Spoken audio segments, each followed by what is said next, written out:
So yun mga kaspiro, nakapag base coating na po tayo sa mga pana nyo. So ito po is right-handed na handle.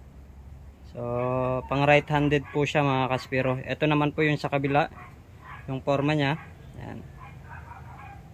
Then yung base color po natin dito is black, yung dominant color.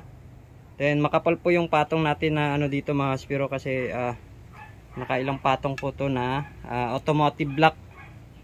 So meron tayong nilagay dito na formula para at least magmumukhang plastic po siya. Yan. So dalawa po yung butas niya mga kaspiro. Then yung head niya is version 3 na po. So ito po pala yung mga nalagyan na po natin ang base color mga kaspiro. Sorry po kung madilim na, kasi madilim na talaga natapos natin na lagyan to at napatuyo. So pinapatuyo pa kasi natin yung mga pana na to. Yung iba okay na. So bukas po is maglalagay po tayo ng kulay sa mga pana nyo. Then ito naman po pala mga kaspiro yung laminated wood. So hindi pa po natin naliliya. Tsaka na po natin liliyahin to bukas. Tsaka natin lalagyan ng final coating. So maglalagay pa po tayo ng pangalan dito. So medyo magaspang pa po to. Yan.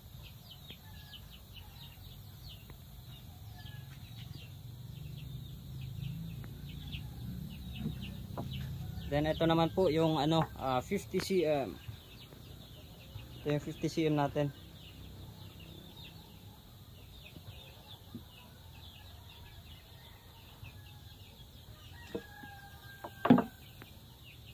Ito na po pala mga kaspiro yung mga pana. So andun pa sa dito pa yung iba. Medyo madilim na po tayo dito. Yan, madilim na. So pinapatuyo lang po natin dito mga kaspiro.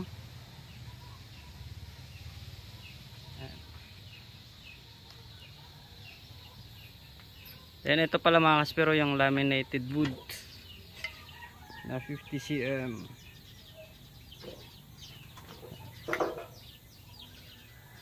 So hindi pa po natin naliliya. So bukas natin liliyahin ito mga kaspiro, para at least mas makinis na po siya. So ang nilagay pa lang po namin dito is sanding sealer.